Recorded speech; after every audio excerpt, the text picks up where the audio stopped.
What's up, everyone? You are checking out the Uncensored Pro Wrestling Podcast. I'm your host, the Hot Commodity Ant C, And I'm here too. Smoking Ant B, and today we're saying goodbye to 2025 and hello to all things the Attitude Era. We've covered Attitude Era seasons 1 through 3 and the archives covering December 97 to December 2000, and now we're in season 4. And today's episode is covering WWF Raw Is War from March 12th, 2001, live in Los Angeles, California. And kicking off Raw, we have the WWF Tag Team Champions, the Hardy Boys, with Lita defending against X-Pac and Justin Credible. During the match, Jeff lands a Swanton bomb to X-Pac, but Albert comes out and destroys the Hardy Boys. Albert military press slams Jeff Hardy into the crowd, and then the Hardys win by disqualification, clearly. And after the match, Albert celebrates with X-Pac and Justin Credible, and it looks like X-Pac, Justin Credible, and Albert are now going to be a group, which, Albert came sort of from out of nowhere. He hasn't been in the storyline since his issues with Tess in early January, so, I guess it's good to see Albert a part of this group. They need a bigger guy to represent them. We see the Radicalz talking backstage, and Chris Benoit runs Perry Saturn into a wall and applies a crossface, and he says 1 down, 2 more to go, so Benoit's clearly targeting the rest of the Radicalz. Commissioner of the WWF, William Regal, comes out, and Regal says, "Welcome to the first day of the Regal regime. I vow to work tirelessly for the fans.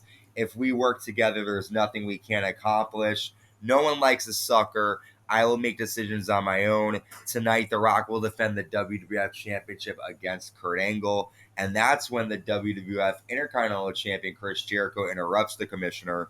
And Jericho says, "Would you please shut the hell up? I had a feeling you would do a speech, so I wanted to congratulate you again, like I did the first night you came into the WWF." And he shows footage of Jericho ruining Regal's first night. Regal says, "I will not have a toe rag like you besmirch me." Jericho says, "I want to believe you'll do a good job, but if you're still a prostate puppet of Vince McMahon, then I'm going to keep embarrassing you. Why are you a spineless clown? Your parents were too. And J is for Junior, because if you don't do a good job, you will never, ever be the same again." So strong words there from the Intercontinental Champion, threatening William Regal, and I don't think it's a good idea for this. What do you think of seeing Jericho confront the new commissioner here? Yeah, I think we've been seeing an ongoing battle with Jericho and Regal, and we also seen this is like classic Vince McMahon having a heel commissioner, but they always kind of like Shawn Michaels was like the first one, and eventually he kind of went to the other side because Vince has a tendency to screw people over. So I'm interested to see where this will go. And I think he better watch himself because I think Jericho's going to fuck Regal up. Williams kissing. He ain't no Shawn Michaels. He is not. Next up, we have a singles match where the winner represents their team to take on the tag team champions, the Hardy Boys. So we have Christian taking on D-Von Dudley. During the match, D-Von accidentally hits the referee, allowing Bubba Ray Dudley to come out, and they both Bubba and D-Von land a 3D to Christian. D-Von Dudley gets the win, so we're going to see the Dudley Boys versus the Hardy Boys. What do you think? I like it. We see this a lot. It's nothing groundbreaking, but it definitely keeps your attention. And they don't ever. It's like now, if this was going on, it would get really boring quick. Oh yeah. But they were killing it back then, and you never see a boring Hardy's match. No. So. Not or Dudley's for that matter. Any of them. They all could kill it every week. We see Vince McMahon and Trish Stratus arrive to the arena, and Vince is talking about doing a Hollywood sex scene in the middle of the ring. We'll talk about that later. Eddie Guerrero and Dean Malenko are looking for Chris Benoit backstage. Benoit is able to lock Guerrero out of the room that he's in, and then he attacks Dean Malenko with a lead pipe, and then it's down to Eddie Guerrero and Chris Benoit, which happens next. And Benoit gets the win after applying a crossface. This is a good match between the two, though, because we haven't really seen Eddie and Benoit go at it. They were big rivals in ECW and WCW, so it was good to see them fight in WWE. But do you think this rivalry is done now? I mean, Benoit single-handedly took out all the Radicalz tonight. No. I mean, that would be way too easy. We're going to see more I don't think the Radicalz are going to last long. They're starting to, things are going to start coming up now that one's going. I think we'll see the dissolving of them soon. Vince McMahon and Trish Stratus come out next, and Vince says Trish has a lot in common with the Hollywood starlets. Trish then goes on to say, "You have no idea how far I would go. I would do anything for you, Vince McMahon." Vince says, "I've been considering a Hollywood sex scene. Trish, why don't you lay down on your back?" And then Vince lays next to Trish in the ring, and he says, "Trish and I are going to enjoy ourselves in the locker room. We're not going to give it to you fans." And then Vince's music begins to play, and Vince is like, "Stop it, stop playing the music, I don't want it." But Shane McMahon comes out, and we haven't seen Shane since like September of 2000. He comes out, and Vince is like, "Oh, why don't you give me a hug?"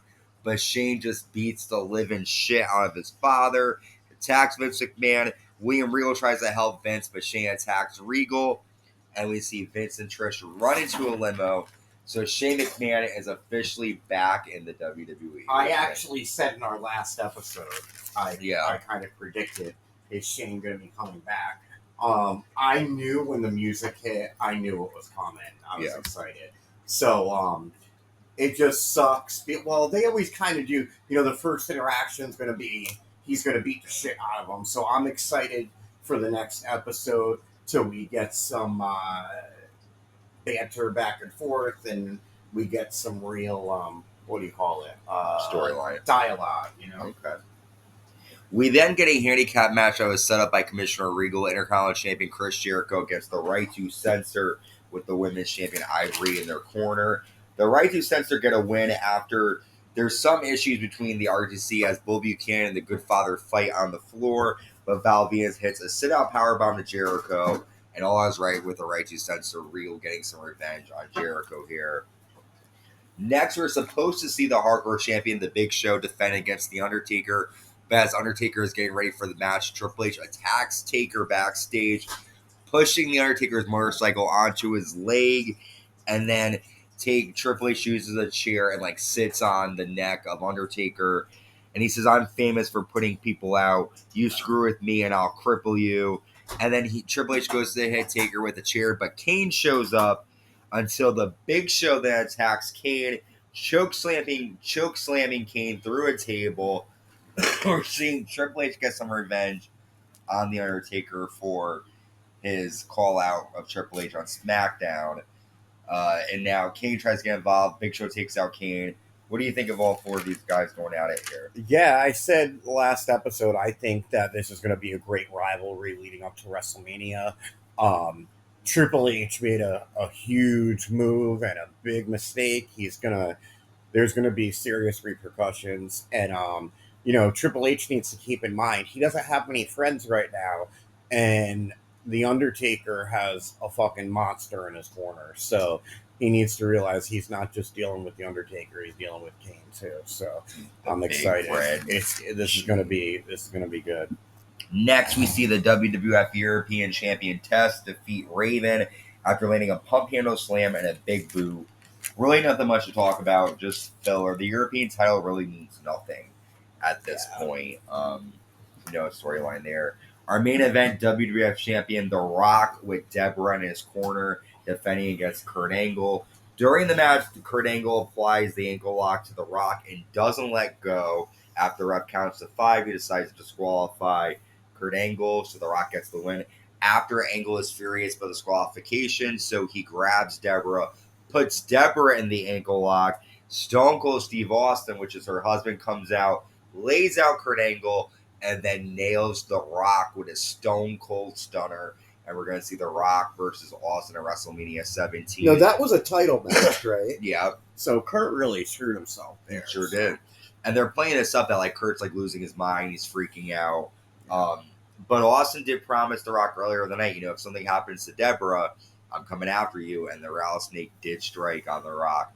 What do you think is going to happen now? I mean, well, it's funny because we have Rock. We know that they're going to be Rock and Austin are going to be fighting each other at WrestleMania, but it almost feels like a big fight now between Austin and Kurt because he did the unthinkable and went after his wife. So maybe we're going to get a nice big showdown on a Raw or SmackDown before WrestleMania, because this sure feels like a big fight event.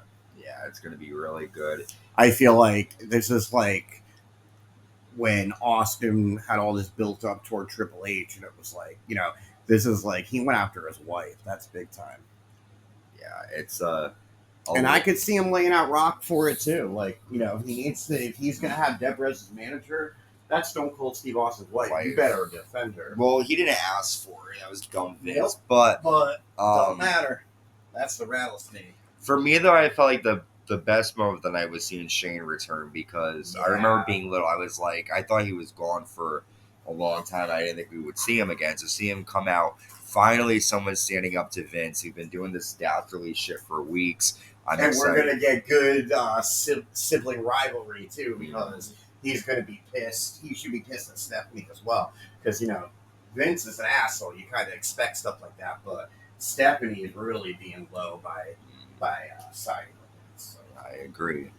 Well, with that, we've covered all of this episode of Raw Is War. We've got SmackDown coming up next, and then I think we've got 2 or 3 more episodes, I think, before we get to the WrestleMania 17 show.